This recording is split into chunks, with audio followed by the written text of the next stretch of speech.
하나님 말씀 사도행전 1장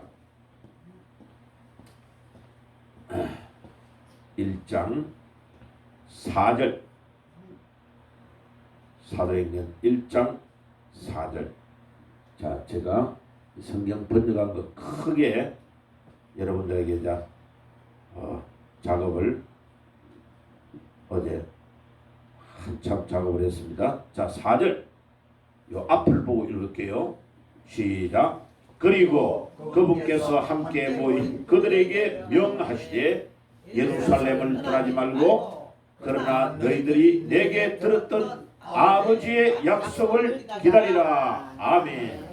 기도하겠습니다. 주님, 오늘도 주의 날을 저희들에게 허락하시고 월요일부터 토요일까지는 우리의 영업과 우리의 사업과 우리 생계를 위하여 시간을 사용하라고 허락하시고, 오늘 주의 날은 우리의 날이 아니고 주님의 날인 것을 믿습니다. 주여, 물질은 10분의 1을 감사하며 바치라고 했는데 시간은 7분의 1을 더 귀중한 시간을 바치라고 말씀하셨습니다. 그런데 이 땅 위에 수많은 사람들이 시간이 자기의 것으로 착각하고 있습니다. 주여, 우리의 우둔함과 완악함을 주께서 용서해 주시옵소서. 지금까지 시간이 나의 것인 줄 착각하고 살았음을 고백합니다. 주여, 오늘 이 예배를 드리는 24시간 하루는 나의 시간이 아니고 주님의 날인 것을 믿습니다. 주여, 그래서 오늘도 우리 시간을 완전히 절제하여서 주님이 기뻐하시는데 우리의 시간을 바치며 투자할 수 있도록 도와주시옵소서. 오늘 2024년 10월 13일은 한 번 왔다가 영원히 돌아오지 않는 단회적인 것을 알게 하시고, 하나님, 오늘 이 중요한 시간에 우리 시간을 주님께 드리게 하시고 주의 날인 것을 알고 우리 마음과 중심을 드리는 시간이 되게 주옵소서. 오늘도 주의 이름으로 모이는 곳마다 주님이 찾아가시며 영광을 받으시고 진정으로 하나님의 이름을 부르며 예배드리는 곳에 주의 영이 함께 하심을 깨닫게 하시고, 오늘도 우리의 드리는 예배에 주님이 임재하셔서 말없이 우리의 찬양을 들으시며 우리 기도를 흠양하시며 우리가 드리는 물질을 주님이 받으시는 줄 믿습니다.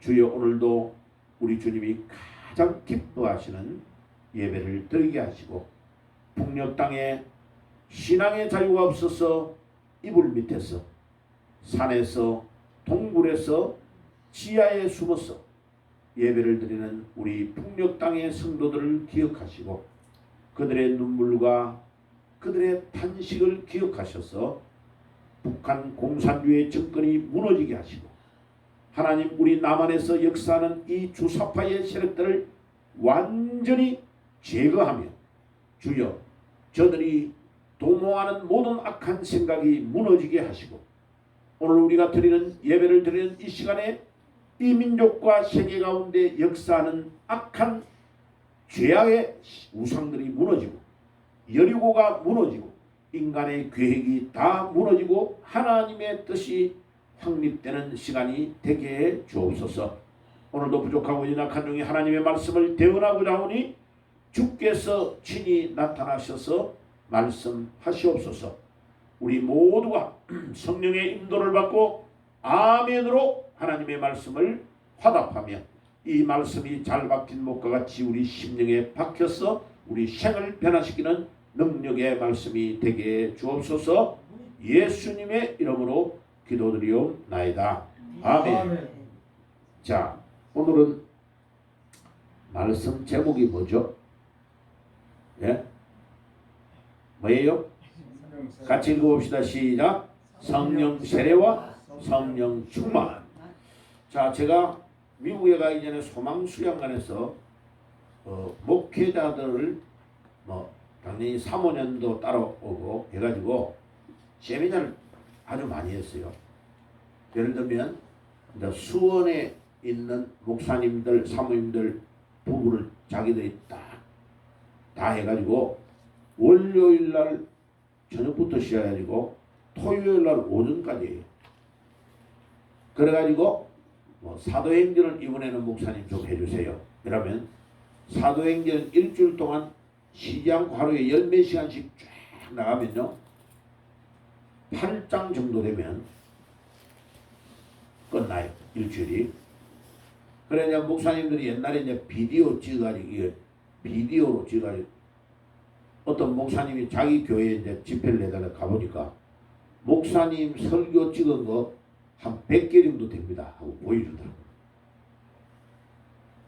네, 그랬는데 그때의 목사님들이 뭐라고 질문하냐면 목사님 성령 임재는 뭐고 성령 충만은 뭐고 성령 세례는 뭔지 아주 헷갈려요.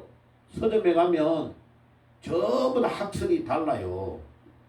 성경 원어에서 전공을 딱 정리를 해가지고 한번 우리한테 요약해가 가르쳐 주세요 해가지고 제가 준비를 했는데 이렇게 PPT 만든 거는 그때 당시는 그런 거 없었고 제가 작년에 서울에서 시간을 엄청 들여가지고 한 몇 주간 동안 그림으로 작업을 해가지고 지금 여러분들에게 오늘 PPT를 올려드리는 거예요. 저기 왼쪽에 있는 저 그림이 미국에 있는 유명한 사람이 그렸는데 하나에 한 700만 원 한대요. 피카소 그림 이런 거는요 수십억 합니다. 지난 여름에 프랑스에 대형 박물관 있잖아요. 가장 큰 박물관. 거기에 이제 이렇게 들어가서 봤는데 너무 그림이 많아가지고 하루 종일 걷는데 너무 힘들더라고. 나중에는 감각이 없어. 저 그림이 너무 대단한지 아닌지 감각이 없어. 하나가 뭐 수십억짜리의 그림들인데 그 박물관이 너무나 저 파리에 크니까 러브르 박물관이 너무 크니까요. 한참 보니까 너무 감각이 없더라고. 제일 사람이 많이 몰려가 줄을 서는 데가 모나리자. 모나리자 옆쪽에 있는 예수님이 못 박힌 동상 그거 예.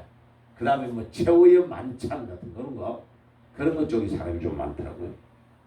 자, 오늘은 피카소 그림보다 훨씬 비싼 그림을 보여드리겠습니다. 아멘. 네, 피카소 그림하고 비교가 안 돼요. 자, 오늘은 성령 세례가 무엇이며 성령 충만이 무엇일까? 성령 임재는 뭐고 성령 내재는 뭘까? 딱 정리해 드리겠습니다. 예, 이런 이제 책으로 다 내야 될 일이에요.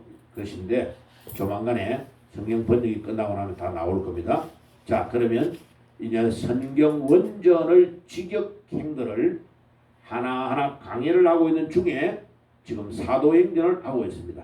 지난 주일은 1절에서 4절까지만 하고 중단됐어요. 그래서 지금 가능하면 오늘은 8절까지 넘어가는데 시간이 엄청 걸리기 때문에 원래 사도행전 1장 8절이 사도행전의 주제이기 때문에 그 8절 한 절만 설명을 정확하게 칠판에 써가면서 하면 한 1시간 반에서 2시간 정도 걸리는, 그것도 듣는 분이 이해를 잘할 때 빨리 나갈 때 그래요. 그래서 이 사도행전 내용이 엄청 많아요. 자, 그러면 보겠습니다. 자, 여기에 지금 진실로 내가 첫 번째 기록한 말씀은 이것이 뒤에 있는 내용을 원래 제일 헬라어 앞에 있는 걸 제가 직역을 했다 그랬죠. 그래서 성경을 출판할 때도 이렇게 그대로 할 겁니다. 왜? 누가가 성령의 인도를 받고 누가복음이 너무 중요하니까 데오빌로에게 누가복음을 먼저 설명한 원래의 뜻대로를 하는 게 맞다. 헬라어는 제일 강조를 먼저 하는 걸 앞으로 내요. 그 다음에 두 번째로 강조하는 것을 문장의 제일 마지막으로 넣어요. 원래 문법이 그래요. 그 다음에 강조를 가운데서 하려면 두 개를 대조해가지고 강조하는 법을 헬라어는 사용해요. 그래서 누가가 진실로 내가 첫 번째 기록한 말씀은 누가복음 이 말이요. 오 데오빌로여, 데오빌로여 각하여, 내가 당신에게 앞에 보냈던 그 누가복음이 엄청 중요합니다 라는 말을 하고 있습니다. 그래서 보통 이때까지 대한성서공에서 번역한 것은 오 데오빌로여 라는 말을 먼저 내니까 오 데오빌로가 강조되지 누가복음이 강조가 안 되니까 그거는 좀 원래 기록자의 의미에 전달이 잘 안 된다고 제가 보기 때문에 원래 순서대로 해야 되겠다고 확정을 한 겁니다. 예수께서 그 행하시고 가르치시기를 시작한 모든 것들에 관한 것이며, 다시 말하면 예수님이 이 땅에 오셔서 33년을 사시면서 3년 6개월 동안 공사역을 하셨는데 그때 예수님이 행하시며 가르치신 모든 것들을 따라가면서 기록했다 이 말이에요. 2절, 그분께서 택하신 사도들에게 성령으로 명령들을 주신 후 그분께서 성천되신 날까지라. 우리나라 말은 복수를 잘 안 쓰기 때문에 복수를 쓰면 말이 좀 약간 어감이 안 좋아요. 그래도 명령들이라는 복수를 원어가 사용하고 있기 때문에 넣었습니다. 왜? 명령을 하나만 한 게 아니고 여러 개의 명령을 예수님이 하시는데 여러분 여기에 이 명령이 성령으로 명령하고 있다는 것을 기억을 잘해야 됩니다. 우리는 자 신앙생활에서 사람들이 저한테 밥 먹을 때 이럴 때 물어봐요. 목사님은 신앙생활할 때 뭐가 제일 중요하다고 생각해요? 자, 밥 먹을 때 물어보는 것을 영어로 뭐라고 하느냐면요. 기자들이 유명한 사람에게 딱 밥 먹을 때 딱 앉아가지고 물어본단 말이에요. 뭐가 제일 중요해요? 이렇게 물으면 그때 대답하는 것을 영어로 테이블 톡이라고 합니다. 테이블 톡. 적어놓으세요. 요 테이블 앞에서 대화한다. 톡. TALK. 자, 엊그제 광주 출신의 여자분이 이름이 한강입니다. 한강. 이 사람이 노벨 문학상을 아시아 사람으로서 여자로서 최초로 대한민국이 받았습니다. 다른 사람들 봐. 난리가 난 거죠. 전 세계가 지금요. 그런데 정작이 그 본인은 축하 파티를 해주겠다니까 안 하겠다.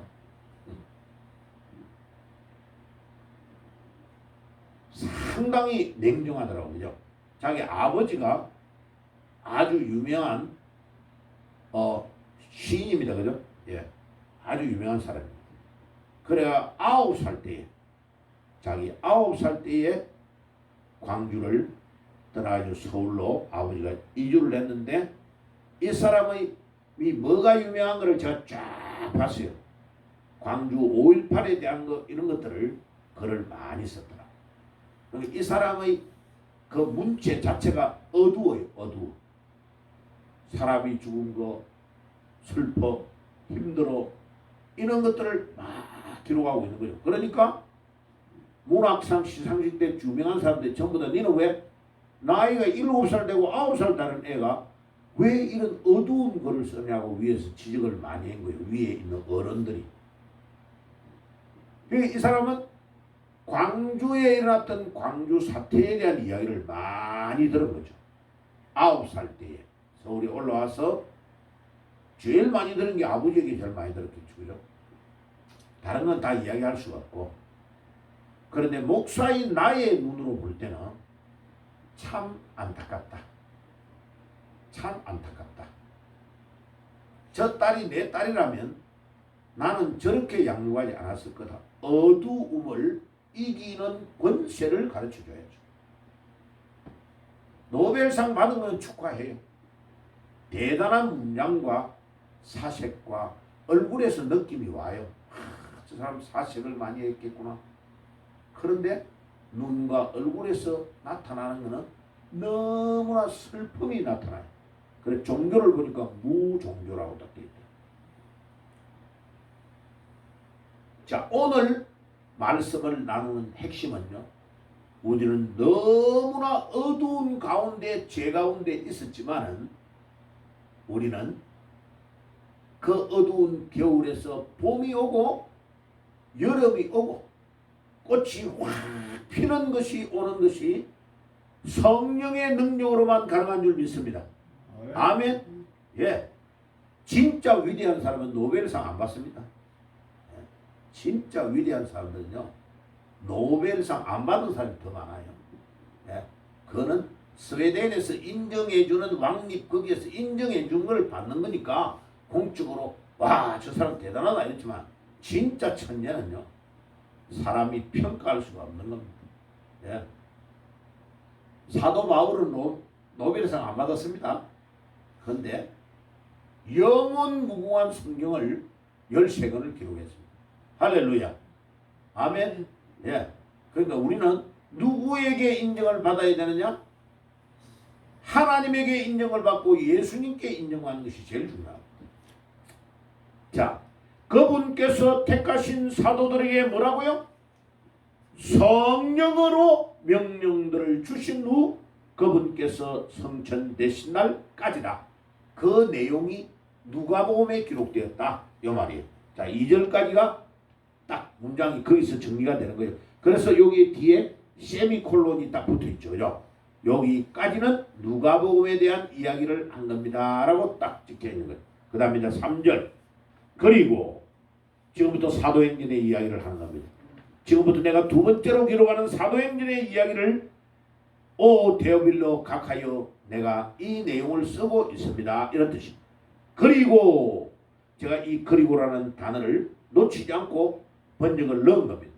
예, 한글 성경에는 놓치고 있는데 그리고 그분께서 고난받으신 후에 그분 스스로 살아나셔서 많은 확실한 증거들로 증명하셨고 그런데 이 증명이라는 단어를 다 놓치고 한글 성경도 킹제임스 버전도 놓치고 있어요. 그런데 이 단어를 영어에서는 show, show라는 단어로 번역하는데 원래의 원어의 뜻은 증명이라는 뜻이요. show라는 단어 자체가 그냥 본다는 단어도 있지만은 보여준다, 쇼한다 이런 뜻도 있지만은 증명한다는 뜻이 있습니다. 그러니까 우리 주님이 고난을 받으신 후에 스스로 살아나셔서 확실한 많은 증거로 증명하셨다. 야, 예수님의 부활은 근황이 아니고 우리 기독교는 증명하는 종교입니다. 아멘. 아멘이 안 되세요? 아멘. 우리 기독교는 말이 아니다. 능력과 성령과 큰 확신이다 라고 말했죠. 그죠? 우리 기독교는 말이 아니에요. 능력을 보여주고 증거를 보여주고 입증하고 증명하는 것입니다. 말이 아니라니까. 말이 아니라니까. 자, 길거리에서 돈을 동냥하고 있는 사람이 저 한강에 새로운 다리를 하나 낳을 거야 하는 말은 저 양반 미쳤네 이란단 말이에요. 그런데 대통령이 차를 타고 가다가 저기 그 많은 다리 중에 저쪽에 다리를 하나 더 놔야 되겠네요 라고 건설부 장관에게 말하면요 바로 그날부터 계획이 들어가요. 타당성을 조사하는 것부터 들어간다 이 말이에요. 그러니까 우리 예수님이 이 땅에서 고난을 받으시고 그분 스스로 살아나셔서 많은 확실한 증거들로 증명하시고 40일 동안 그들에게 보이시며 하나님의 왕국에 관한 것들을 말씀하시니라. 그 왕국은 어디예요? 전부 우리가 들어갈 곳 그곳에 대한 설명을 예수님께서 40일 동안 부활하셔서 다니면서 제자들에게 설명을 다 해줬다. 자, 4절입니다. 그리고 그분께서 함께 모인 그들에게 명하시되 예루살렘을 떠나지 말고 그러나 너희들이 내게 들었던 아버지의 약속을 기다리라. 예, 예루살렘 떠나지 말라. 예, 바빠가지고 다른 데 지금 가지 말고 우리 주님께서 요엘이 예언했던 700년 전에 예언했던 그 예언을 성취될 날이 다가온다는 것을 예수님은 아시는 거예요. 자, 내가 딱 떠나면 다른 데 가지 말고 예루살렘을 떠나지 말고 여기에서 아버지의 약속을 기다리라. 그 아버지의 약속은 뭐라고요? 내용이 여기 있죠. 여기. 자, 밑에 적어놨죠. 요엘서 2장 28절에서 32절. 노인들이 꿈을 꾸고 젊은이들이 비전을 보게 되고 이런 놀라운 일들이 일어날 때 날 것이다. 거기 사도행전 2장 16절에서 21절에 요엘서의 내용을 그대로 인용하고 있습니다. 그리고 누가복음 24장 49절과 뒤에 있는 성경 구절들이 모두가 이 아버지의 약속을 언급을 하고 있는 거예요. 야, 성경이 왜 대단하냐면은 수백 년 전에 예언되었던 예언을 절대로 놓치지 아니하고 후대에 딱 날짜가 되면 그대로 일어나는 거예요. 다윗이 천년 전에 구약 성경에 내 몸으로 태어날 내 후손 중에 그분이 메시아가 올 건데 그분은 죽지 않고 살아나서 영원히 살 거다라는 것을 다윗이 예언을 해놨다니까. 시편에. 그 예언이 예수님이 오셔가지고 천년 후에 딱 성취가 되는 거죠. 예수님이 다윗하고 천년 정도 차이가 납니다. 나이가. 그런데 천년 전에 성령의 인도를 받아가지고 다윗이 예언한 예언이 예수님에 의해서 성취가 되는 거예요. 죽어가지고 썩지 않고 죽은 상태에서 3일 만에 살아나는 기적의 역사가 다윗이 예언한 그대로 일어나는 거죠. 이게 뭐라고요? 약속. 여러분, 약속을 잘해야 됩니다. 저를 보세요. 자, 저기 보세요. 안 보는 분이 있어요. 자, 저 보세요.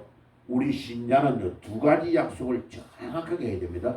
첫째, 시간 약속의 개념이 정확해요. 시간 약속. 자, 주일. 여러분들 주일은 엄청 중요합니다. 제가 기도할 때 이야기했죠. 오늘은 우리의 날이 아니고 누구의 날이라고요? 주님의 날이야. 물질은 10분의 1을 하나님이 드리라고 했어요. 내가 너에게 다 줬는데 태어날 때 엄마 뱃속에 태어날 때 맨손으로 나왔고 죽을 때에 맨손으로 가기 때문에 이 물질이 아무것도 너의 것이 아니다. 그것을 인정하는 표로 10개 중에 하나를 계속 어떤 분은요, 비즈니스 하는 분은 우리 부산에 있는 우리 교회는 매주마다 11조를 내더라고. 그 사람은 특이해요. 매주마다 사업하는 분인데 사업을 요 환풍기 뺑 돌아가면 바람을 쫙 뽑아냈는데 바깥에 이 바람에 의해서 쫙 돌아가게 하는 거 있죠. 그거를 함석으로 탁탁 접어가지고 사업을 김해에서 했는데 이분은 주일날 아침에 딱 목사님 강대상에 기도할 때 여기 딱 갖다 놔. 보통 보면 일주일에 그 흰 봉투에 은행에 가지고 10,000원짜리를 딱 찾아와서 깨끗한 거를 봉투 안에 딱 넣어.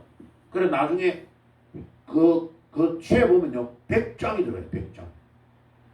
100만원짜리. 100만원을 딱 수표로 바꾸지도 않고 현금으로 딱. 그런데 그분이 제가 부산에 개척한 교회 첫 번째로 장로가 됐어요. 큽니다. 교회가요. 합동으로 지금 들어가 있는데 그러니까 봐요. 물질을 정확하게 하나님 앞에 11조를 드리는 것도 하나님이 엄청 기쁘게 받으셔요. 그리고 그 한 명, 그 부부의 믿음 때문에 지금 그 교회가 서 있는 겁니다. 그 다음에 시간을 정확하게 하나님 앞에 딱딱 드리는 사람은 하나님 그 사람을 축복합니다. 그게 주일 성수입니다. 7일 중에 하루를 딱 쪼개어서 드리는 겁니다. 그래서 주일날은 아예 일하려고 생각을 안 해야 됩니다. 그래서 내가 우리 주의가에 보니까 야, 이 말씀을 탁 주니까요 순종을 잘해요. 그러니까 지금 주일날 나가가지고 하루 일하면 하루 종일 하면 지금 자기 대신해서 알바를 쓰면 10몇만 원 정도 나간대요. 봐요. 그 돈을 자기가 받을 봉급에서 주는 거예요. 알바하는 애들은. 그 여러분들은 그냥 오잖아요.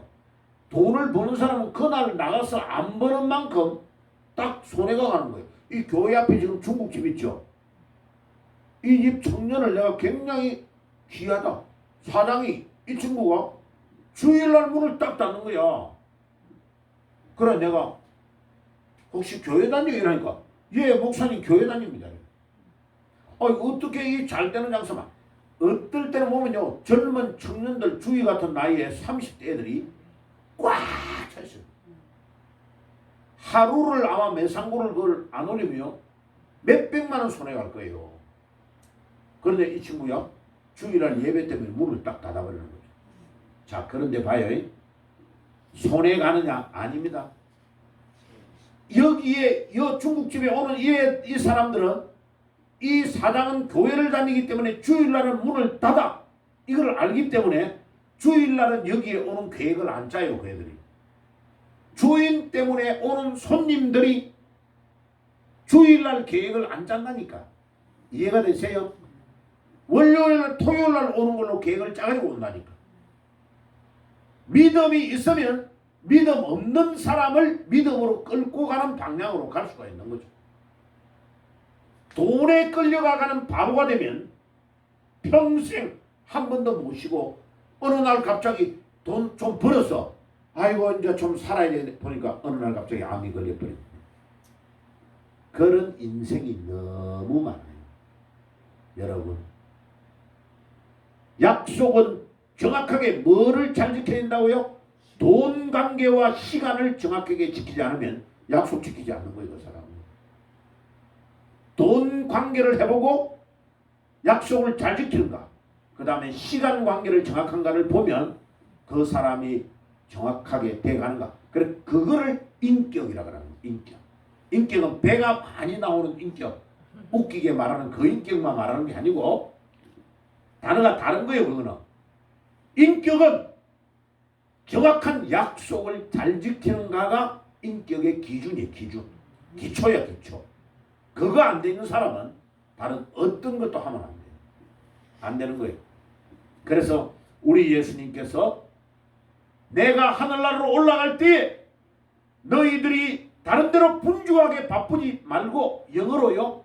막 바쁘기는 엄청 바빠. 근데 하나도 돈이 안 돼. 그거를 뭐라고 하냐? busy for nothing이라고 해요. 분주하기는 분주한데 아무것도 남는 게 없어. 그러면요 그 인생 헛사는 거예요. 안 바빠도 진짜 잘하는 중요한 사람은요 결정적인 거를 정확하게 딱딱 찍어내는 거예요. 그 사람들은 공부 잘하는 사람이 머리가 엄청 천재라서 공부 잘한다고 합니다. 그럴 수도 있어요. 그런데 공통점이 뭐냐? 자기 분야의 최고가 되어 있는 사람, 세계를 제패하는 사람의 공통점은 뭐냐? 내가 할 수 있는 것과 할 수 없는 것을 구분을 정확하게 일단 해야 되고 그 다음에 그 구분한 것에서 하나의 집중을 잘하는 사람이 성공하는 사람. 그 일에 집중하면 다른 일절 다른 것들을 보지 않는 하나에 집중하는 능력이 뛰어나기 때문에 다른 사람이 못하는 걸 하는 거예요.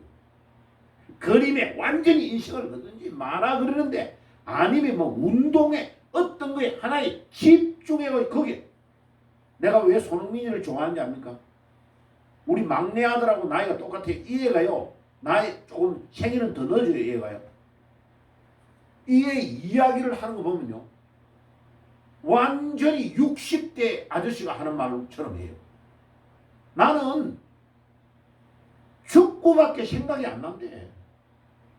하루 종일 뛰고 들어가서 자기 우리나라에서 데려가 자기 입에 거주하는 우리나라 최고의 안마해주고 하는 우리나라 국가대표의 선수들을 안마해줬던 그 사람을 아예 부부를 자기 입에 봉급 줄 테니까 런던으로 오래 거기에 상주하고 있는 거예요. 그래가지고 자기가 운동 끝나고 나면 샤워 끝나고 이 사람이 모든 몸을 다 만져주는 거죠. 그러니까 다른 사람이 막 부상을 당할 때 손흥민은 부상을 거의 안 당해요. 그런데 이 애가 말하는 게 뭐냐? 항상 자기는 너무나 나를 위해 응원해주고 한국에서까지 와가지고 태극기를 막 걸고 하는 그들을 보며 운동장에서 너무나 감동이 된대. 그 나를 위해주고 응원해주는 그들이 있기 때문에 내가 현재가 있다는 거예요. 그거를 고마워할 줄을 모르면 그 사람은 축구 선수가 아니요, 프로가 아니란 말이에요. 아버지의 약속하신 것을 기다리라. 자, 넘어갑니다. 5절. 자, 5절이 오늘 중요한 거에 뚜껑을 여는 열쇠입니다.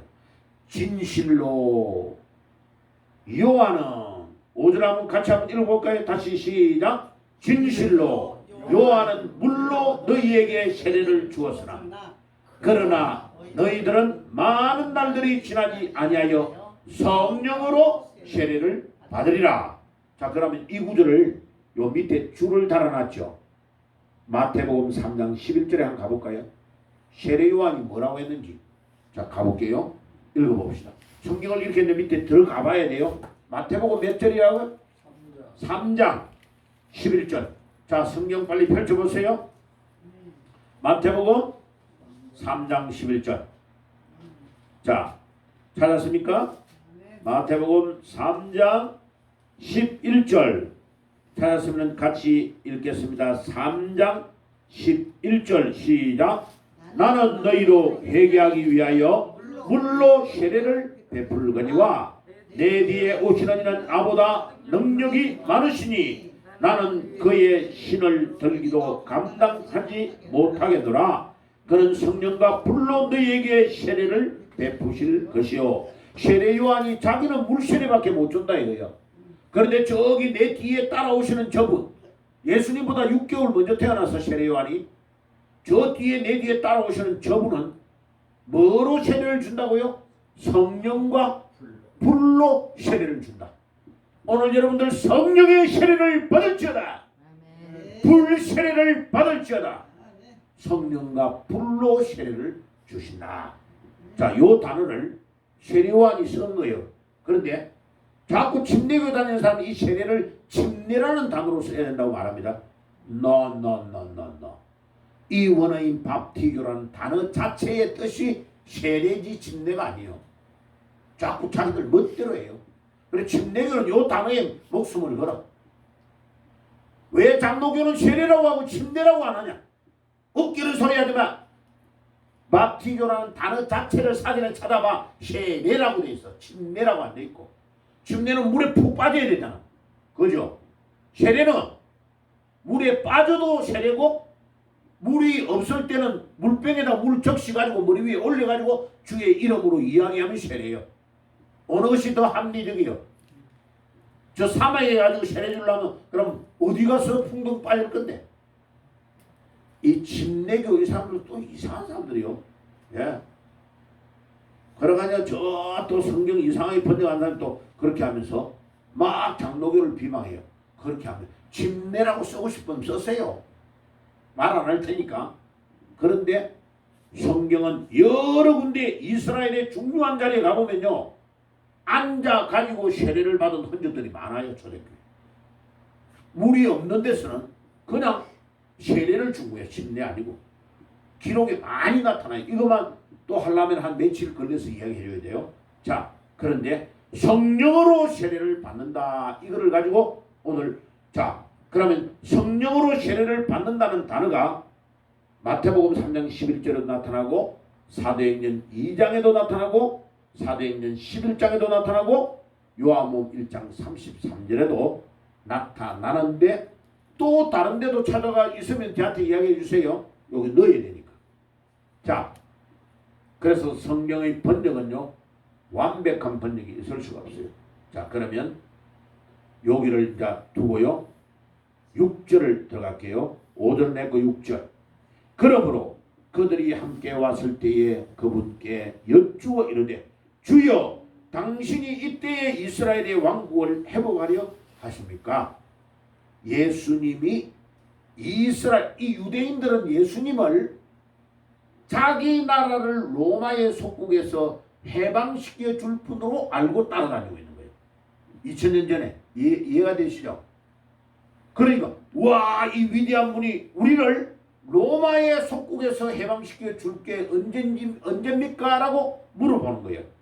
그러니까 예수님 뭐라고 하냐 7절에 그때 그분께서 그들에게 이르시되 시간과 정한 때는 아버지께서 그 자신의 권세에 두셨으니 너희의 알 바가 아니요. 그때 요때에 정한 때라는 이 단어가 엄청 중요한 단어예요. 카이로스라는 단어인데 여러분들 제가 프린터 나눠준 거기에 보면 헬라어를 노란 걸로 칠해놨어요. 그게 정한 때. 앞에 단어는 시간이라는 단어고 요 때의 정한 때는 아버지께서 그 자신의 권세에 두셨으니 너희의 알 바가 아니요. 정한 때. 요게 분기점이에요. 자, 그럼 요거를 설명해 드릴게요. 저를 봐요. 설교할 때 가끔씩 저를 보세요. 못생겼지만 저를 보세요. 자, 정한 때 시간 이게 왜 중요하냐면요. 예수님이 분기점이란 말이에요. 예수님이 분기점. 예수님이 딱 가운데 서시고 예수님의 오른쪽으로 물이 딱 흐르면 압록강, 예수님의 왼쪽으로 흐르면 두만강. 북한에 딱 그래요. 물이 한 군데서 나와요. 나와가지고 산의 이쪽으로 내려가면 압록강, 이쪽으로 내려가면 두만강이 되어버려요. 우리 예수님 그거를 분기점이라고 그래요. 분기점. 예수님은 우리 인생의 분기점입니다. 아멘. 야, 자, 똑같은 엄마 뱃속에 아버지하고 똑같은 아버지 엄마 밑에서 태어나서 한 명은 예수를 믿고 한 명은 예수를 안 믿어. 한 명은 천국과 한 명은 지옥으로 갈라져버려요. 예수님이 분기점이에요. 예수 믿고 완전히 깨어져 버리면 기적의 역사가 일어나는데 예수 안 믿으면 너무나 이상한 데를 봐요. 그래 내가 한강이라는 그 여자분 참 노벨상을 받은 것은 축하할 일인데 누가 예수를 딱 전해가지고 저분이 어두운 겨울이 아니고 밝은 봄과 여름으로 나올 수가 없을까? 예수의 능력, 부활의 능력을 딱 줘버리면 필체가 어두운 필체가 아니고 밝은 필체로 나아갈 것인데 왜 어두운 필체로서 머물러 있을까? 너무 안타깝다 라는 생각이 목사로서 들었어요. 그러니까 노벨상이 중요한 거 아니에요.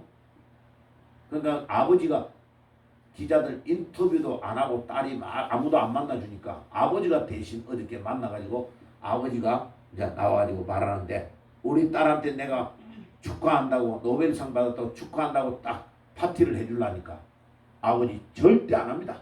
하지 마세요. 안 한다고 하는 거요. 왜 안 하느냐? 지금 팔레스타인하고 어디하고 전부 전쟁이 나가 사람들이 엄청 죽어가는데 내가 여기에서 노벨상 받았다고 축하할 일입니까? 그러니까 막 그런 일에 자기가 막 이렇게 우쭐하지 않는 거는 참 겸손하고 좋아요. 네, 참 예수도 안 믿는데 그 정도로 겸손하다니까 사람은 참 됐다. 그런데 중요한 거는 예수가 그 안에 들어가면 밝은 색으로 바뀝니다. 누가 가서 전도를 좀 해주세요. 복음을 전해줘요. 나는 그거 딱 보면요. 참 안타깝다. 예수의 영이 우리 막내가 이러더라고. 한번 해밍웨이 책을 한 몇 주간 동안 막 도서관에 가지고 막 수십 권을 가져와서 독파를 딱 하더만은 얘는 다 하고 나서 그냥 밥 먹을 때 이래요. 아빠 자기 거를 쫙 생각을 이야기해요. 아빠 해밍웨이 글을 읽어보면 해밍웨이가 대단해요. 그래. 해밍웨이 글을 읽어보니까 어떤 게 제일 네가 볼 때 좋고 감동이 되는 것 같아. 이러니까 해밍웨이 글은 아주 컴팩트, 아주 간단 명료하게 압축된 글들을 아주 잘 쓴대. 해밍웨이에서 이게 배워야 될 글이 그런 글이에요. 그런데 아빠 이 사람의 사상을 따라가면 안 된대. 사상이 염세주의고 너무 이렇게 안 좋은 방향으로 흘러가기 때문에 그 사람의 사상을 배우면 큰일 난대. 결국은 총으로 자기 머리를 쏴가지고 자살에 죽어버리는 거죠. 그러니까 봐요. 그러면 그 사람의 작품이 무슨 의미가 있냐고. 다른 사람에게 이 문학을 하는 것은 다른 사람에게 감동을 주고 희망을 주고 빛을 주고 어두운 데서 밝은 데로 끄집어 나오도록 해야 그 붓이 능력이 있는 것이죠. 아멘. 아멘. 아멘. 사도 바울의 글을 읽어보세요.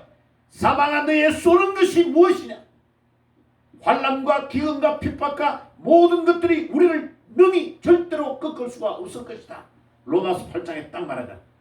나는 우리 주 예수 그리스도로 인하여 승리하리라. 할렐루야. 아멘. 봐요. 부활을 딱 믿어버리고 깨어져 버리니까 세계 최고의 문학가인 바울이 5개국어 6개국을 능숙하게 세우는 바울이 딱 깨져가지고 밝은 빛 대신은 부활의 주님으로 나아가는 거예요. 아멘. 아멘. 그러니까 성경보다 더 위대한 문학이 없습니다. 아멘. 예.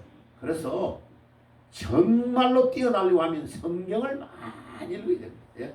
성경을 많이 읽으면요, 거기에 우리 인생의 모든 답이 하나님의 말씀 안에 다 있다. 아멘. 아멘. 예. 좀 이따가 제 성경을 번역하고 나면 노벨상 줄란가? 저도 안 받겠지만 주님 주의 말씀 시 문장 한 문장 가지고 책 막 쓰고 5.18에 책 쓰고 이런 거 4.3 사건의 책들을 쓴 그것 때문에 노벨상을 받았다며. 하나님의 말씀은 그것과 비교가 안 되는 거죠. 비교가 안 되는 거죠. 네. 노벨상보다 더 귀한 게 뭡니까? 천국 땅문에서 우리 주님이 허목사야 진짜 잘했다. 네가 그 성경을 어떻게 그렇게 번역을 잘했냐. 예, 우리 주님이 나를 안으시고 나의 눈물과 나의 수고한 땀을 닦아주시면 노벨상보다 그게 더 위대한 줄 믿습니다. 아멘. 아멘. 우리는 무엇을 위해 가야 되는가를 목적과 목표를 정확하게 정해갖고 우리는 가야 되는 것이. 이 세상에 어떤 것도 부럽지 않아. 할렐루야. 우리 나의 시간과 나의 모든 것들을 주를 위해 우리가 투자하는 그것만이 천국 가서 남는 거예요. 딱 천국 문에서 주님께서 결산할 때 아모시아 고생했다. 뭐 가지고 온 거 확인합니까? 뭐? 돈? 반지? 예? 뭐? 부동산? 뭐 가지고 가? 주님께서 너희의 믿음이 무엇이냐고 물으시는 거예요. 믿음. 네가 일생 동안 살았던 너의 믿음이 무엇이냐고 주님이 물으시는 것이죠. 자, 그래서 그때 그분께서 그들에게 이르시되 시간과 정한 때 분기점, 이 카이로스라는 이 단어가 엄청 중요한 단어예요. 우리 예수님이 우리의 뭐라고요? 카이로스다.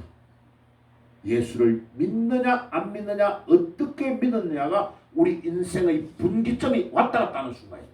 지옥으로 가느냐 천국으로 가느냐니 예수를 어떻게 믿느냐로 결정된다. 따라해 봅시다. 예수는 내 인생의 분기점이다.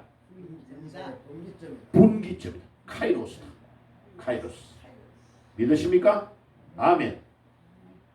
할머니 아주 유식하네요. 카이로스라고 딱 하네요. 아버지께서 그 자신의 권세에 두셨으니 너희의 알 바가 아니오. 요 권세는 무슨 권세냐? 내가 가지고 있지 않는 건데 위에서 나에게 주시는 능력을 권세라고 합니다. 권세. 권세. 이 단어는 엑수시아라는 단어예요. 이 단어는 어디와 연결이 되느냐면요. 마태복음 10장 1절에 두 명의 짝을 제자들을 보낸단 말이에요. 이 여호와 증인파가 요거를 흉내내는 거예요. 두 명씩 다니면서 집집마다 예수 믿는 자를 도둑질을 하고 그래. 그래 요 중에 노인에서 내려오니 공원 앞에서 여자 나이 좀 한 40대하고 20대 아가씨하고 딱 서가지고 내가 가는데 예수 믿으세요? 예수 믿지? 이러니까 쪽지를 딱 나눠주는 거예요. 그래 내가 딱 보고 여호와 증인파구만 딱 이러니까 맞대. 이 도둑놈들. 예, 바로 영혼을 도둑질하는 것들. 니만 지옥 가면 되는데 다른 사람을 도둑질하는 너네들은 아주 못돼. 전도하면 안 됩니다. 요한일서 2장 8절에 10절에 뭐라고 했습니까? 이단을 문 안에 들이지도 말아라. 인사도 하지 말아라. 왜? 그들이 내 시간과 내 모든 것들 다 깔아가보고 그래요. 이단의 영을 받아버리면 아무리 얘기해도 전도 안 돼요. 내가 인천에서 여호와 증인파를 만나가 10시간을 전도했대요. 안 돼요.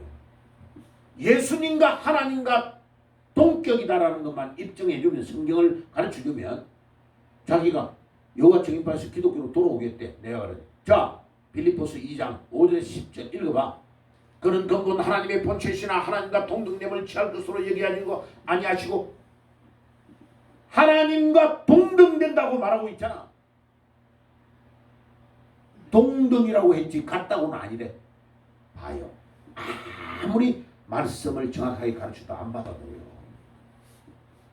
아버지께서 그 자신에게 권세에 두셨으니 너희의 알 바가 아니요. 8절. 자, 같이 읽읍시다. 이 사도행전 1장 8절의 사도행전 전체의 주제입니다. 시작. 그러나 오직 성령이 너희에게 임하시면 너희가 능력을 받고 예루살렘과 온 유대와 사마리아와 땅끝까지 이르러 나에 대한 증인이 되리라. 자, 천주교의 원전을 보니까 내 증인이 나의 증인이 되리라는 무라는 단어야. 그런데 바울이 목회했던 안디옥에서 주는 단어는 모이라는 단어예요.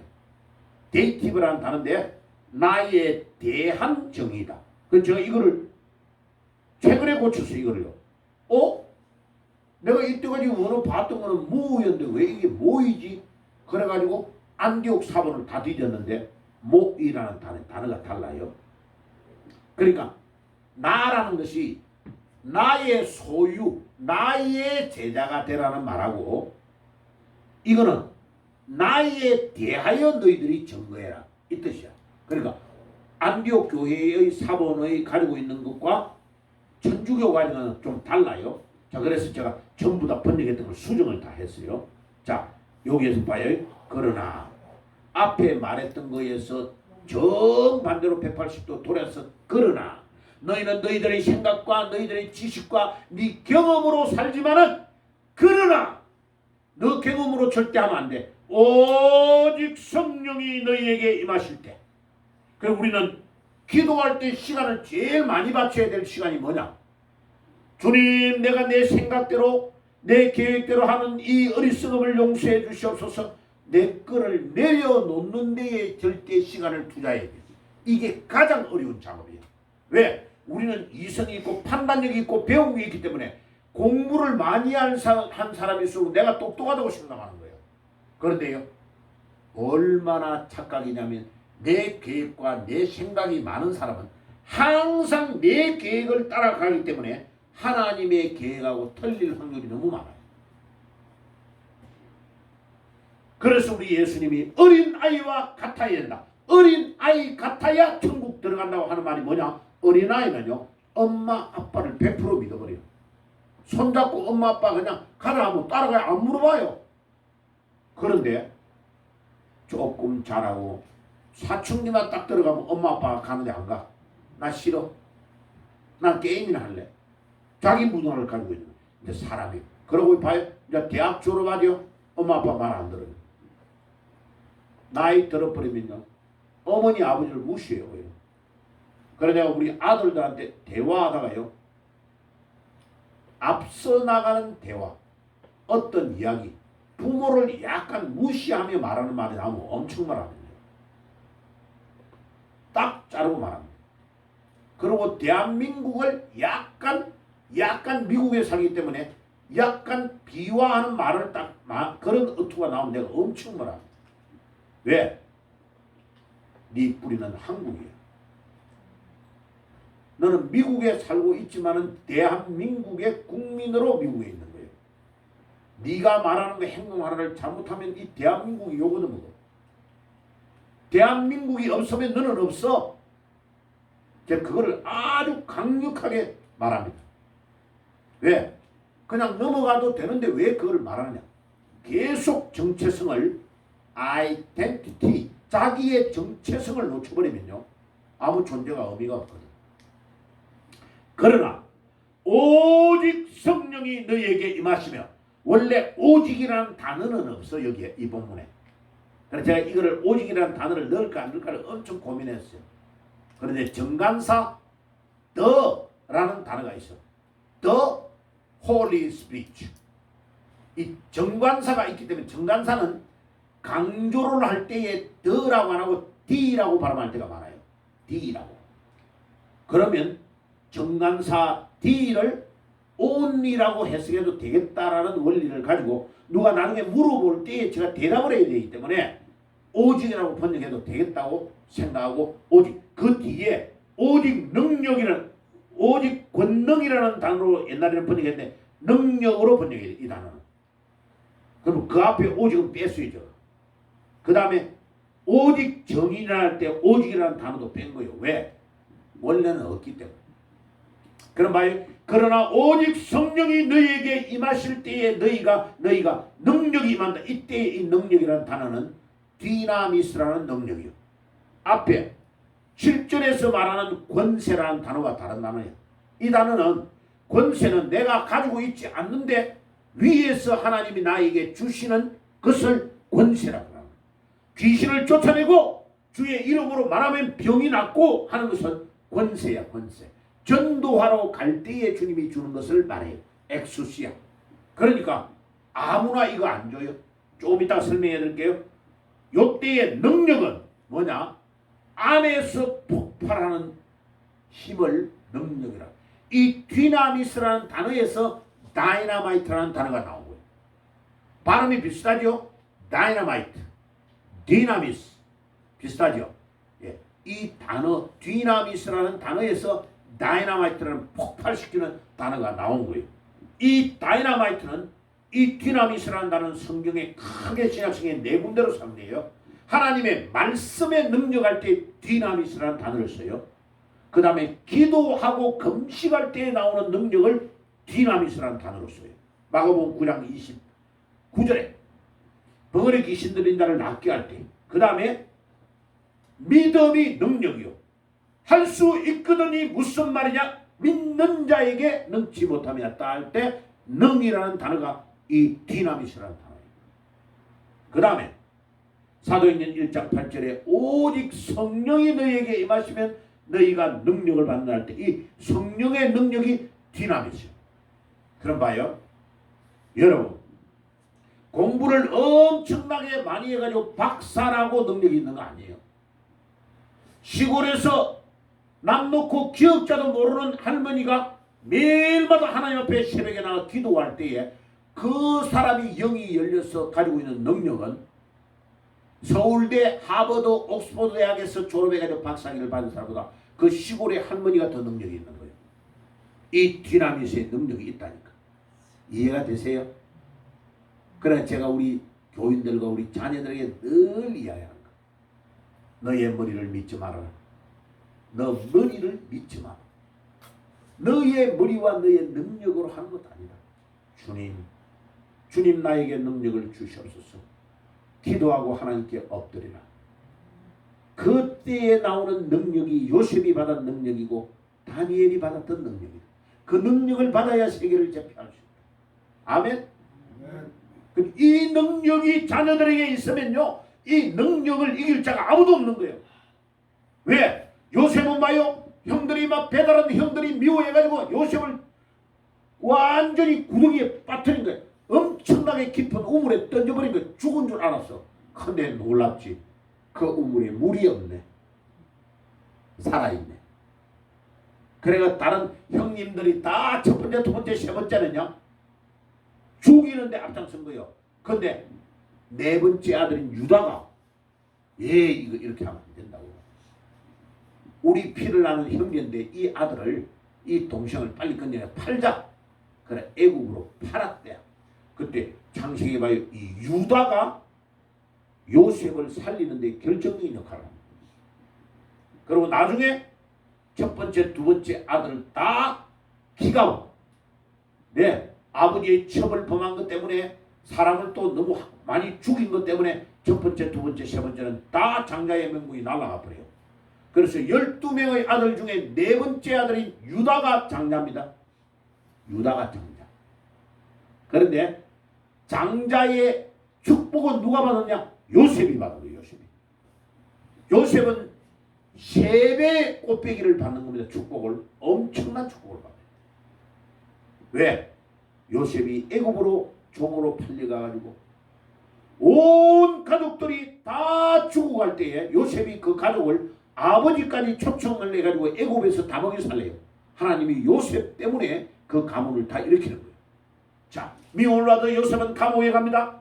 감옥에 가지고 감옥에서 또 나와가지고 보디발의 가정에 중요한 역할을 합니다. 그런데 보디발의 부인이 요셉을 탐해가지고 몇 번을 유혹하는데 요셉이 그 여자가 옷을 당기고 옷을 벗어버리고 도망갔습니다. 그런데 이 여자가 모함을 내가지고 요셉이 자기를 범하러 들어왔다고 해가지고 감옥에 집어넣었습니다. 자, 보세요. 얼마나 억울하겠습니까? 요셉이 보통 사람 같으면요 완전히 우울증에 걸려가지고 죽었을 거예요. 그런데 요셉은 감옥에 들어가서도 하나님께 기도합니다. 그런데 그 본문에 보세요. 요셉의 기록이 창세기에서 제일 분량이 많아요. 그런데 요셉이 감옥에 갔는데 하나님이 감옥에서도 요셉과 함께 계셨더라. 아멘. 할렐루야. 아멘. 요셉은 자기가 인생이 끝난 것이 아니고 그 장소가 애굽 최고의 정치범을 모아 놓은 정치 외교학과에 다녔다. 정치 외교학을 공부하러 하나님이 여기에 보냈다는 것을 깨달은 거예요. 할렐루야. 요셉이 거기에서 하나님 앞에 기도하고 준비 딱 하고 바로 왕궁으로 들어가 버립니다. 왕궁으로 들어가서 총리가 되는 겁니다. 그 능력이 어디에서 나오느냐? 오늘 이 본문 사도행전 1장 8절에 오직 성령이 너희에게 임하시면 너희가 능력을 받는다고 할 때 이 능력이 요셉에게 임한 능력인 줄 믿습니다. 오늘 젊은이들이여, 여러분들이 스펙을 인위적으로 쌓으려고 하지 말고 하나님이 주시는 이 능력을 받으시기를 바랍니다. 이 능력을 받으면 끝납니다. 이 능력을 받으면 끝난다니까. 할렐루야. 이 능력을 먼저 가지고 바깥에 있는 스펙을 쌓아야 돼. 아멘. 이 능력 없이 스펙 있으면 아무 의미가 없어. 그 종이 쪼가리야. 그거. 예루살렘과 온 유대와 사마리아와 땅끝까지 이르러 나에 대한 정인이 되리라. 내 전하는 데에 너의 삶을 드리라 이거요. 나를 전하는 것이 복음을 전하는 것이고 나를 전하는 것이 네가 살아가는 목적이다. 이 말. 나에 대한 정인이 되라. 자, 그러면 정리를 할게요. 성령 세례 성령 충만 위대한 그림을 보여드리겠습니다. 자, 이거는 알라. 그러나 너희에게 임하면 이게 원래 문장에는 헬라어로 다 해놨는데 요 PPT에서 호환이 잘 안 되네요. 자, 그럼 보세요. 용어를 정리할게요. 성령에 대해서 용어가 몇 가지가 있어. 처음에는 성령 임재, 두 번째는 성령 세례, 세 번째는 성령 충만이라는 단어가 있습니다. 정리를 잘해야 돼요. 성령 세례를, 성령 임재를 성령의 내재라고 하기도 합니다. 내재. 성령이 우리 안에 머물러 계시는 것을 성령의 임재 혹은 성령의 내재. 임재는 내 안에 안 들어있었는데 성령이 내 안으로 들어오는 것을 임재라 그래요. 그리고 머물러 있는 것을 내재라고 그래요. 자, 그러니까 혼용하여 쓸 때가 있어요. 그래서 로마서 10장 9절에서 10절에 오직 성령이 우리 안에 거하시면 우리가 예수님이 나의 죄를 위해 돌아가신 것과 3일 만에 부활하신 것을 믿게 돼요. 그거를 입으로 시인하면 우리는 구원을 받았다고 하는 겁니다. 자, 그러면 구원받는 것은 간단해요. 성령이 우리 안에 임하면 우리가 예수님이 나의 구주인 것을 고백하게 돼요. 그리고 나의 죄 때문에 예수님이 돌아가시고 3일 만에 부활했다라는 것을 믿으면 구원이요. 자, 근데 이제 우리 장로교에서 착각하는 건 뭐냐? 야, 내 구원받았으니까 오늘부터 내 멋대로 살아도 되네? 술 먹고, 온갖 짓 다 해도 구원은 따놨네. 떼기. 하나님이요 엄청나게 혼냅니다. 그런 마음. 우리가 하나님의 자녀면 하나님의 자녀로서의 행동을 안 하잖아요. 하나님이 적절하게 불러서 혼을 내는데 손해배상 청구를 못해. 하나님한테 얻어맞으면 교통사고로, 암으로, 계속 말 안 들으면 자기 자녀를 불러가버려. 그냥 자기 자녀를 불러가버린다니까. 그런데도 못 깨달아. 그럼 그 다음에 자기를 불러가버려. 하나님께서. 바보요. 자, 이거 용어를 정리를 해야 돼요. 두 번째, 성령 세례는 뭐냐? 진짜 성령으로 우리에게 세례를 주는 것을 말해요. 사도행전 1장 5절, 사도행전 11장 16절에. 그런데 잘 알아야 되는데 이 성령 세례는 단회적인 거예요. 단회적인 거. 성령이 내 안에 팍 임재하면서 세례를 팍 주는데 봐요.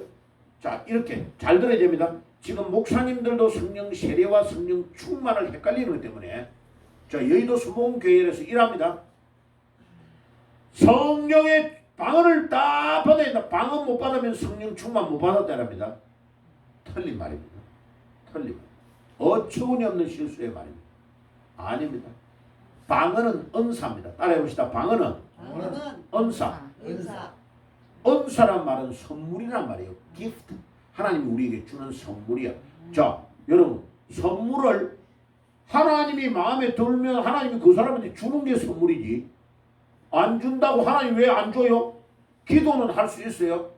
자, 엄집사님 왜 내한테 선물 안 줘요? 이렇게 내 땡깡 기르면 돼야 안 돼요? 안 된다니까. 선물은 주는 사람이 자기 마음에 우러나서 주는 거야. 그게 선물이에요. 그러니까 성령 세례는 단회적으로 우리가 예를 들면 성경을 읽다가 내한테 임할 수가 있어요. 집회에 가가지고 임할 수도 있어요. 막 산에 올라와서 바위 잡고 소나무 잡고 울면서 기도하다가 성령의 세례를 받을 수도 있어요. 사람마다 다 달라요. 그때 임하는데 그때 공통점이 뭐냐면 완전히 회개가 일어나고 뒤집어지고 그리고 회개를 하고 나면 기쁨이 내 안에 넘칩니다.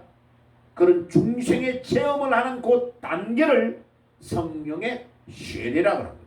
자, 그런데 우리 사람의 마음이 엄청 간사해요.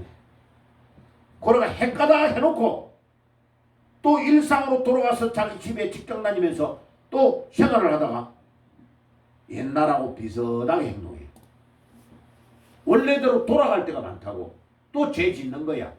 그러면 하나님이 이제 딱 때리면 이거 이러면 안 되는데 그럼 봐요. 성령 세례를 받기 전하고 받은 이후에는 어떻게 달았냐? 즉각 해결을 해요. 내가 이러면 안 되지. 이러면 안 되지. 이러면 큰일 나지. 하는 걸 위기상을 금방방 아는 거예요. 왜? 성령이 내 안에 지금 임재해가지고 내주하고 있기 때문에 그 깨달음을 계속 주는 거예요. 그 깨달음을 주는데도 계속 가잖아. 그러면 박살나는 거예요. 죽어나는 거예요. 그래가지고 너무너무 많은 대가를 지불하고 교통사고 나가지고 갈비뼈 몇 대 부러지고 막 6개월 1년을 교통사고 나가지고 완전히 죽었다가 살아나야 깨달아지면 그 사람은 미련한 사람. 따라해 봅시다. 미련한 사람이 되지 말자. 미련한 사람이 되지 말자. 예, 미련한 사람은요 꼭 얻어맞아야 돌아오는 거예요. 그런 바보 같아. 자녀를 길러봐요. 자녀를 기르면 얻어맞아야 꼭 돌아오는 사람이 있다. 그런데 눈치 딱 보고 이거 부모가 싫어해 하면서 살살살살살살 그냥 빨리빨리 알아서 공부할 거 하고 자기 할 거 잘하면 부모가 늘 아이고 우리 아버지 너무 잘해 너무 잘해 너무 잘해 칭찬해 주잖아요. 예, 그리고 맛있는 떡도 한 개 더 주잖아. 자, 밑에 있는 성령 충만은 뭐예요? 성령 세례가 계속돼 가지고 매일 한 번만 아니고 어제도 오늘도 내일도 계속되어 가는 지속적일 때에 성령 충만이라는 용어를 쓰는 겁니다. 그러면 성령 세례가 어떤 사람에게는 한 번만에 쭉 처음에 회개하고 뒤집어져 가지고 한 번 딱 뒤집어 놓은 게 계속 가는 사람이 있고 대부분의 경우에 10명이면 9명은 또 간사해가지고 원래대로 돌아가 얻어 터지면서 성령의 충만을 5년 있다가 10년 있다가 받는 사람도 또 있는 거예요. 달라요. 자, 그래서 여기에서 핵심적인 단어는요. 내적인 충만이 있고 외적인 충만이 있다는 이 단어가 엄청 중요해요. 이거는 일반 목사님들이 몰라요. 원어를 깊이 한 사람 아니고 이거는 내가 이때까지 만난 사람 중에 성령의 충만이 두 종류가 있다고 내한테 말해준 사람 한 명도 없어요. 이 두 단어. 자, 이제 다음 페이지로 넘어가면 그림을 아주 이쁘게 제가 그려놨습니다. 이거는 용어만 정리를 한 거예요. 용어만. 자, 넘어갑니다. 예. 다음 단계로 넘어갑니다. 자, 이제 여기를 보세요. 자, 이제 피카소 그림보다 아주 좋은 그림이 나옵니다. 색깔도 이쁘죠? 예. 근데 이제 우리 오주희한테는 점수를 많이 못 할 거예요. 너무 컬러풀해서. 자, 요거를 성령의 내재, 성령의 내주라고 하기도 합니다. 그리고 성령 임재. 아까 제가 잘못했네요. 성령의 임재하고 요거하고 같다는 말은 아니고 요 세 개 전부를 다 모아놨을 때에 성령의 내재 혹은 성령의 내주라고 표현하면 됩니다. 우리나라 말로. 자, 그러면 제일 위에 단계가 뭐요? 성령의 임재. 성령이 우리 안에 임하시는 거예요. 자, 성령이 우리 안에 임하지 않으면 우리는 예수님이 나의 구주로 영접도 안 되고 성령이 우리 안에 임하지 않으면 회개도 일어나지 않습니다. 성령이 우리 안에서 막 회개하고 가르쳐줘야 되는 거예요. 성령이 안 하시면 안 되는 거예요. 자, 그 다음에 성령의 세례. 그 다음에 세 번째는 뭐라고요? 성령 충만. 근데 성령 충만이 두 종류가 있다는 것을 이야기를 드렸죠. 자, 그러면 다음 분으로 넘어갑니다. 다음으로. 자, 보세요. 그 다음에. 자, 요 그림을 잘 보세요. 성령의 충만, 성령의 충만이 원어로는 말하면 충만한 성령입니다. 형용사가 앞에 나오는 거예요. 충만한이라는 형용사가 두 종류라는 거죠. 자, 따라해 봅시다. 충만한 성령. 충만한 성령. 예, 성령 충만이 아니고 원래는 원어적으로 말하면 충만한 성령이에요. 이 충만한이라는 형용사가 두 종류라는 거예요. 자, 그 단어가 하나는 내적 충만이 있고 하나는 외적 충만이 있어요. 자, 그러면 제가 뒤로 갔다가 앞으로 돌아올게요. 자, 내적 충만이라는 단어는 요 단어예요. 잘 봐요. 요 단어예요. 요 위에 있는 거. 여러분들이 쓰기는 좀 어려운데 이 플레로어라는 단어예요. 요게 플레로 짧은 오고 뒤에 있는 오메가는 긴 오예요. 오가 두 개 연달되어 있어요. 연결이 되어 있어요. 자, 이 내적 충만은 뭐냐면 서대반 집사가 사도행전 7장에 성령에 충만하여 돌멩이에 맞아 죽으려는데 성령에 충만하여 하늘을 바라보니 하나님의 보좌 우편에 예수님이 서 있는 걸 봤다 그랬죠. 그때 서대반 집사에게 성령이 충만한 단어는 이 단어입니다. 한글로 읽으면 영어로 읽으면 절대로 알 수 없어요. 그래서 목사님은 성경을 원어를 전공 안 하면 가르칠 자격이 없는 거예요. 한국말로 아무리 읽어도 성령 충만이 두 종류인지를 알 수가 없어. 내적 충만이라는 단어를 쓰고 있다니까. 그 다음에 바나바라는 사람도 내적 충만을 사용하고 있어요. 그 다음에 에베소서 5장 18절에 술 취하지 말라, 방탕하지 말라, 오직 성령의 뭐를 받아라? 충만을 받아라. 명령행위요.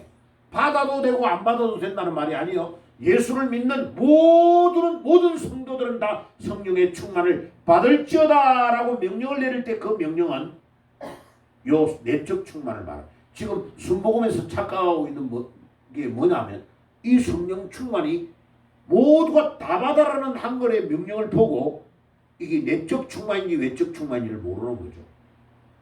그러니까 이 원어를 모르니까 모두가 방언을 다 받아야 된다 이러는 거야. 용감하게 강단에서 빵을 못 받으면 성령 충만 못 받았다는 거. 웃기는 소리. 손장한 목사는 빵은 못했습니다. 그런데요, 손장한 목사님이 설교하면 몇천 명이 뒤집어지는 역사가 일어났어요. 무슨 충만을 받았기 때문에? 무슨 충만? 내적 충만을 받았어요. 서대반 일곱 집사 바나바 이런 셈에 이런 분들에게 역사하는 성령의 충만은 방언이 아니고 조용한 가운데서 주의 성령이 강력하게 역사하는 성령의 능력인데, 이 성령은 에베소서 5장 18절에 모두가 다 받아. 이건 명령행위에, 이 성령의 충만은 안 받으면 안 되는 거예요. 모두가. 그럼 공통점 뭐예요? 성령의 내적 충만을 받은 사람은 늘 내 마음에 기쁨과 감사가 넘쳐. 그런데 어느 날 갑자기 가까운 친척 엄마 아빠가 누가 세상을 떠났대. 그럼 내한테 막 마음이 힘들고 어렵다는 거죠. 성령 충만 받았다고 어려운 일이 일어나는데 내 마음이 괴롭지 않다. 그건 안 맞는 거야. 안 맞는 거요. 그런데 성령 충만을 받은 사람은 어때요? 그 슬픔이 지속이 안 되고 조금 있다가 엄마 아빠 때문에 눈물을 흘리고 우리 엄마 아빠 돌아가셔서 이라고 장례식 끝나고 좀 있다가 천국 갔다. 우리 어머니 아버지 할렐루야, 내가 조금 있으면 천국에 가서 우리 어머니 아버지 만날 거야 라고 그 슬픔을 다 통제하는 능력이 성령의 능력에 의해서 나오기 때문에 기쁨으로 변화가 되는 거예요. 슬픔이 기쁨으로 바뀌는 능력이 나오는 거예요. 이게 내적 충만인 줄 믿습니다. 아멘. 잘 깨달아야 봐요. 자, 물어볼게요. 성령 충만 받은 사람은 죄를 지을 수 있어요, 없어요? 예, 지을 수 있습니다. 그런데 성령 충만을 받은 사람은 즉각 회개하는 능력이 나오는 거예요. 왜?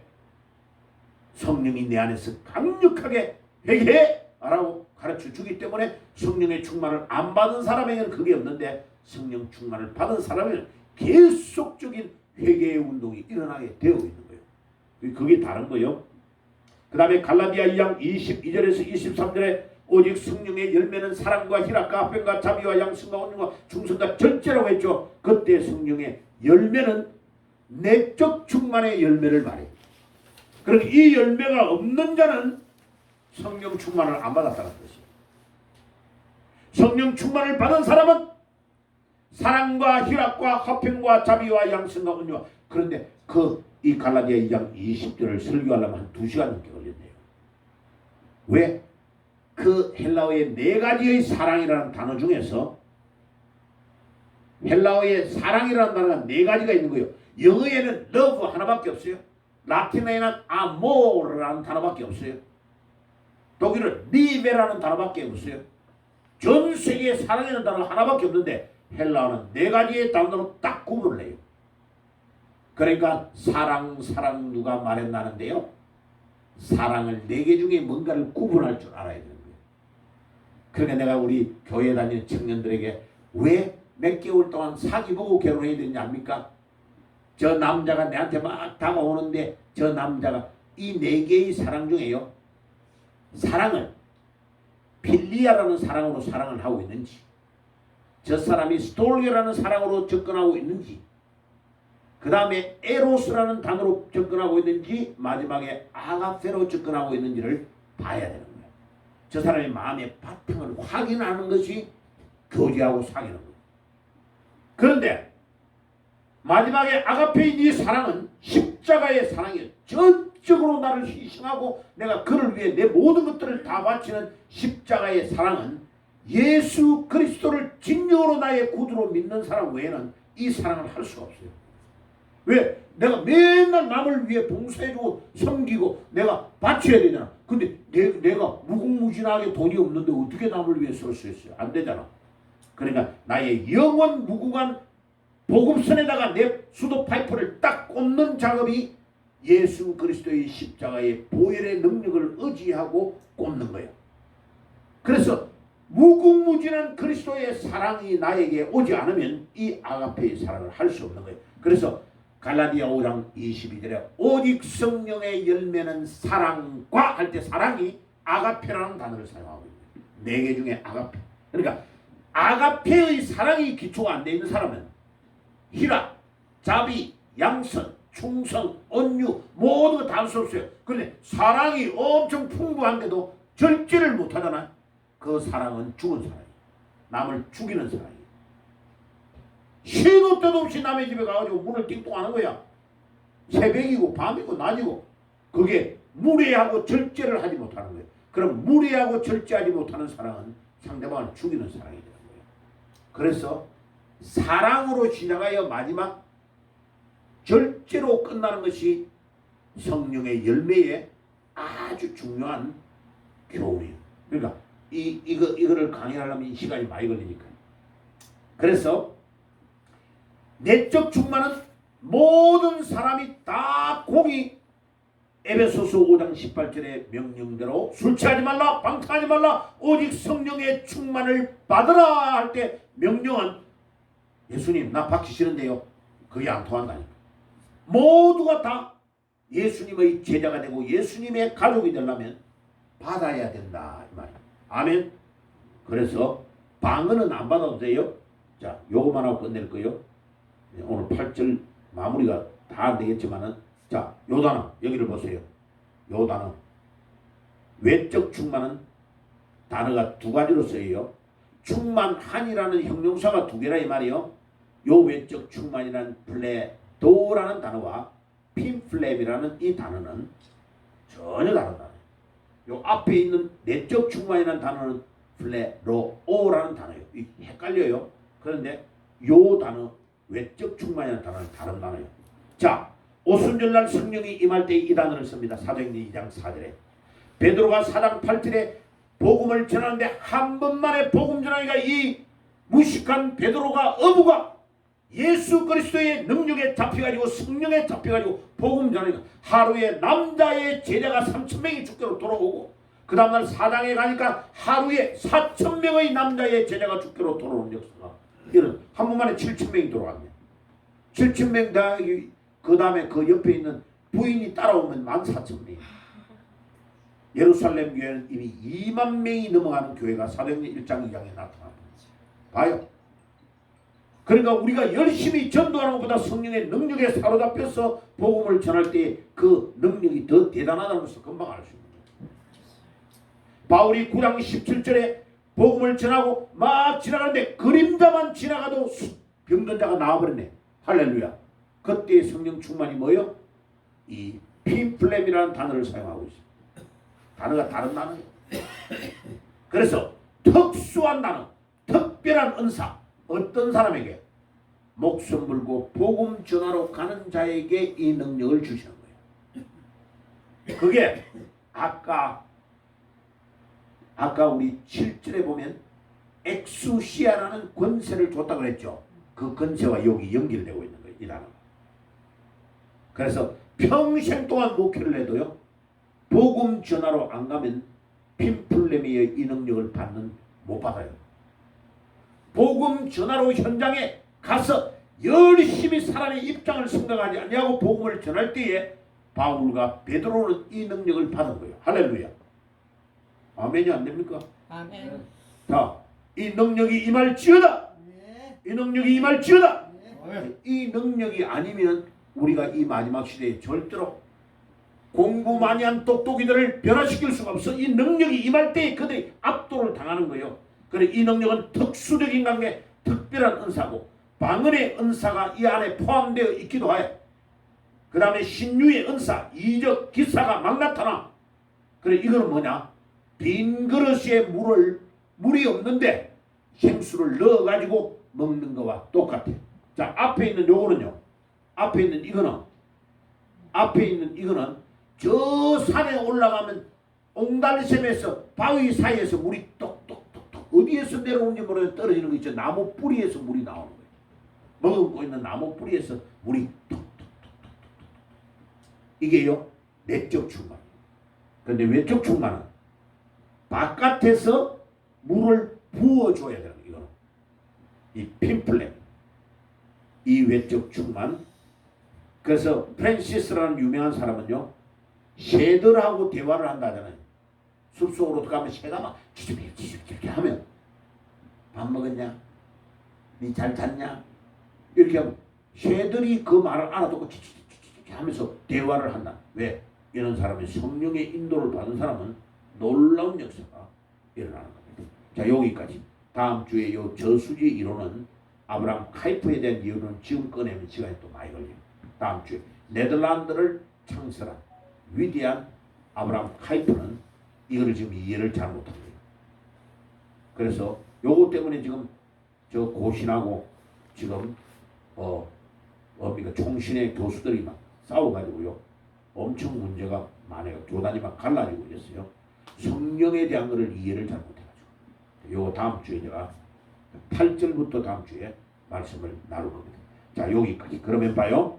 정리를 하면 성령의 임재, 우리에게 임해야 예수가 나의 구주로 영접이 되고, 자, 그렇게 쭉 살다가 통회하고 자복하는 역사가 일어나는데 성령의 세례를 받는 단계가 나와요. 단회적으로 막 성경을 읽다가 집회에 참석해서 뒤집어지고 통회 자복하는 역사가 일어나. 그런데 그 세례를 받은 사람이 그대로를 지속하는 사람이 있어요. 그 사람이 사도 바울입니다. 사도 바울은 한 번만에 다메섹으로 가다가 변화되고 옛날로 돌아가지 아니고 그 길로 그냥 자기 인생을 다 걸으면서 화끈해. 난 그래서 바울이 아주 마음에 들어. 그래서 제가 제 영어 이름을 뭐 전공도 바울을 했지만 전공뿐만 아니고 내 이름을 영어를 내가 폴이라고 한 이유가 뭐냐? 바울이 너무 대단하고 따라가고 싶어. 근데 우리 옆집에 있는 백인이 또 지가 폴이래. 그래 아침에 일어나가지고 폴 굿모닝 이러면 지도 폴 굿모닝 이래. 야, 너 교회도 안 나가고 믿음 생활도 안 한다면 무슨 폴이냐? 막 웃어. 웃겨요. 폴이라는 건 좋은 줄 알아가지고 이름을 막 써. 성령의 충만은 뭐요? 성령 세례를 받은 것이 지속적으로 가는 단계를 성령 충만이라 해요. 그런데 바울과 같이 예외적으로 성령 세례를 받아서 성령 충만으로 지속적으로 가버리는 사람이 있어. 그 사람에게는 성령 세례와 성령 충만이 동일하다고 말할 수 있어. 그런데 대부분의 100명이면 99명은 성령 세례 받고 나서 딴지대에 또 그래 열심히 얻어 터지고 맞고 성령 충만으로 가는 사람이 있고 그냥 세례를 받은 상태에서 가는 사람도 있고. 자, 그 세 개를 다 합쳐서 성령의 뭐라고 한다고요?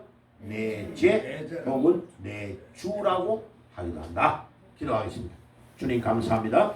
오늘 성령의 충만, 성령 세례, 성령 임재에 대해서, 성령 내재에 대해서 우리가 말씀을 나누었습니다. 주님, 오늘 이 말씀이 잘 박힌 목과 같이 우리의 심령에 박히고 생을 변화시키는 능력의 말씀이 되게 하옵소서. 예수님의 이름으로 기도드립니다. 아멘.